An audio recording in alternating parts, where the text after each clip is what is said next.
Hi, it's Bernie here, and I'm going to take you through the step-by-step way to turn a standard Excel 2010 chart, which is a lot better than standard charts on Excel 2003, but still contains quite a lot of visual clutter.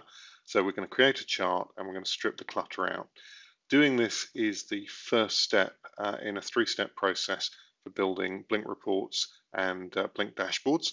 So first of all, we've got some dummy data here. I'm going to highlight the data, go to insert, and just create a column chart, which is probably one of the most common and simple charts. Now, there's quite a lot of visual clutter on there that when we have 20 or 30 of these on a dashboard is going to make it harder to understand. So one of the principles of Blink reporting is if something doesn't serve a very definite purpose, get rid of it. So if we look at this bar chart, there's a number of issues here. So there's color, which has been used to differentiate the two sets, but there's too much color. What we can do is we can create target bars, which we might use a hint of red on, but why is the value bar blue? There's no reason for it. We've got grid lines on there. Well, grid lines give you precision, but honestly, if you need that kind of precision, then you probably need a data table as well.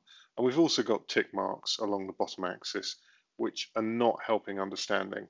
So these are all adding to clutter.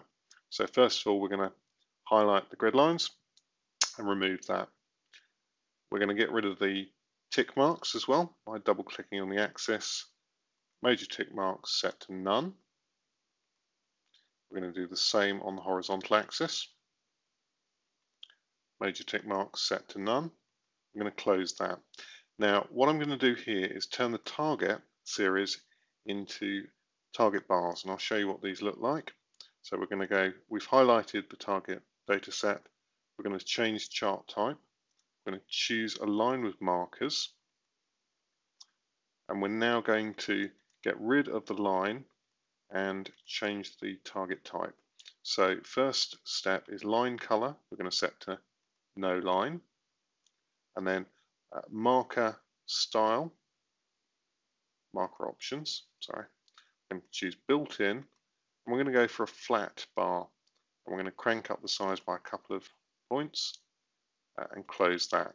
So you can see now the target bars are very obviously target bars. We don't need this key anymore. We're going to use this layout as a standard approach on the dashboard. So once the customer, client, whatever you want to call them, who use this understand how it's put together, you won't need that key on the side. Now we've got quite a lot of gap in between the columns, so what we're going to do is we're going to reduce the gap down to about 20%.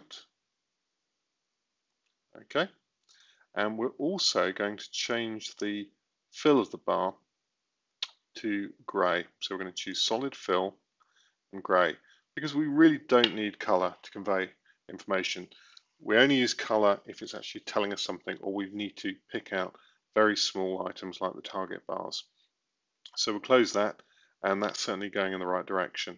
Now, what I also encourage people to do is to highlight the current data series with a different color, or in this case, a different emphasis.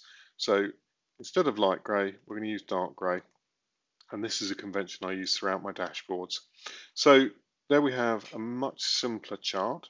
We're going to use a number of these in the next video to create a clear dashboard.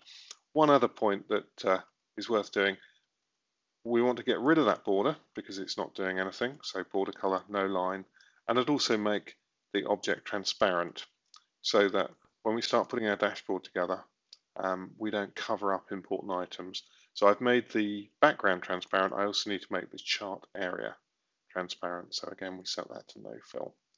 Now, when we put a lot of these together on a dashboard, I'll normally hide the grid lines, but we use the grid lines as a way of snapping and arranging them so that they sit properly on the page.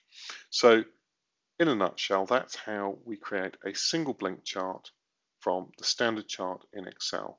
The final stage is to save this as a template, and you can go up there and create a standard template so you don't have to go through this every time you want to create a Blink chart. So the next slide is going to summarize those key steps. Once you've created your Blink charts, then you need to go on and lay out your dashboard, and that's what the next video is going to be on. If you want more detail on the tools and techniques that I'm showing you here with examples and step-by-step instructions, then Blink Reporting, my book on this methodology, is available from the website or from iTunes.